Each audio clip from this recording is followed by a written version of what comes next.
আজি আমি একদম টুপিচুই মাৰি ফেলে ক'ত যাম অলপ গেছ কৰকচোন। আজি যাম একদম কাচি চাচি লৈ ধান কাটবা আৰু পুৰা পানী বটল লৈ লৈছোঁ, ডাঙৰ চাই এটা 1 লিটাৰ পানী বটল লৈ লৈছোঁ। পানীটো একদম পথাৰত বিৰাট জৰুৰী, পানী যদি নিয়া নাযায় একেবাৰে গল চল শুকে অৱস্থা বেয়া হৈ যায়।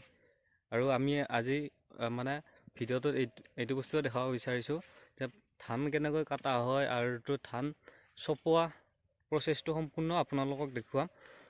আহক ভিডিঅ'টো আৰম্ভ কৰোঁ। আজিকালি মানুহবিলাক প্ৰায় খেতিৰ পৰা আঁতৰি চহৰমুখী হ'বলৈ ধৰিছে, কাৰণ ইয়াতে বেনিফিট নাপায়, একো পইচা নাপায় তেনেকুৱা ক্ষেত্ৰত। কিন্তু মেইন কথাটো হ'ল কি, নিজৰ খেতিটো একদম বেষ্ট। সেইকাৰণে নিজে খেতি কৰি নিজে খাব লাগে আৰু আনকো খুৱাব লাগে। আৰু ভেজলোৱা খাদ্যবিলাক বহুত ঠাইৰ পৰা আহে, সেইবোৰ নিজৰে অপকাৰ হয়। সেইকাৰণে নিজে খেতি কৰক, জৈৱিক সাৰ ব্যৱহাৰ কৰক আৰু আনকো খুৱাওক। ধান কাটো ৰ ভিডিঅ' বনাই আছোঁ। এইটো বৰদেউতা ধান লৈ আহি আছে।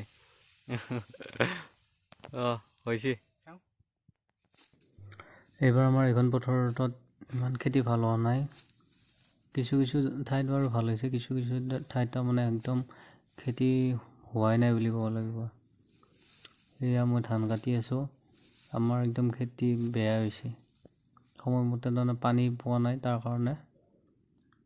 আৰু এইটো কোল দিয়া বুলি কয়। প্ৰথমতে অলপমান ধান কাটি উঠি কোলটো দি ল'লি আৰু বেছিকৈ মুঠিয়াটো ভালকৈ বান্ধিব পাৰি তাৰমানে।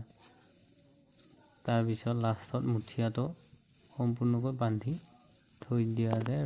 আৰু মোৰ ভিডিঅ'বিলাক আপোনালোকে ক'ৰ পৰা চাই আছে কমেণ্ট কৰি জনাবচোন প্লিজ।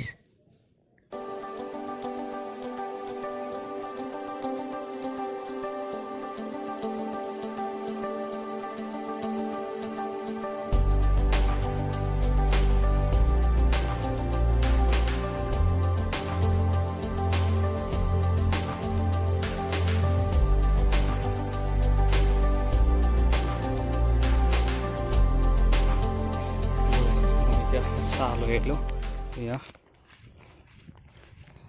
লাল চাহ আৰু বন। এইটো দুটাই ধান কাটি আছে আৰু এইখিনি চেয়াত বহি, গাছৰ চাত বহি পেলাই চাহ খাম আমি এতিয়া। যা হে চাহ খা ইয়া।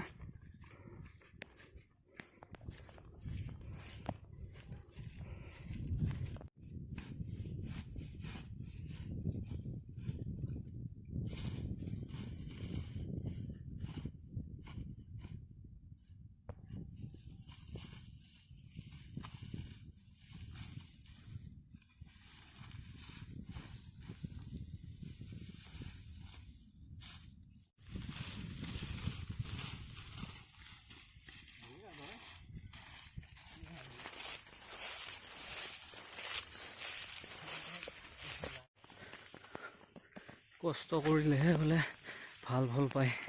চাওক গাইছ, পুৰা ধানৰ ডাঙেৰি কান্ধত লৈ আহি আছোঁ এতিয়া। কৰে 1 কিলোমিটাৰমান হ'ব কিজানি। যাই আছোঁ আৰু ঘৰ পাম আৰু লাহেকৈ। এইটো এটা গাইছ, আমি পথাৰৰ পৰা ধানখিনি আনি পেলাই পুৰা চাপি থৈ দিছোঁ, ঘৰৰ ভিতৰত থৈ দিছোঁ। যদি বাহিৰত থৈ দিয়া যায় তেতিয়াহ'লে চৰাই চিৰিকটি অলপ অনিষ্ট কৰে, তাৰ কাৰণে আমি ঘৰৰ ভিতৰত পূৰা থৈ দিছোঁ। আজিৰ ভিডিঅ'টো এইখিনিয়ে আছিল। সম্পূৰ্ণ প্ৰচেছটো কেনেকুৱা পালে আপোনালোকে লাইক, কমেণ্ট আৰু শ্বেয়াৰ কৰি দিব। আৰু মৰণামৰ এটা ভিডিঅ' দিম, আপোনালোকে যদি সেইটো ভিডিঅ' চাই মোৰ চেনেলটো আপোনালোকে ছাবস্ক্ৰাইব কৰি ল'ব। Thank you so' much, bye by.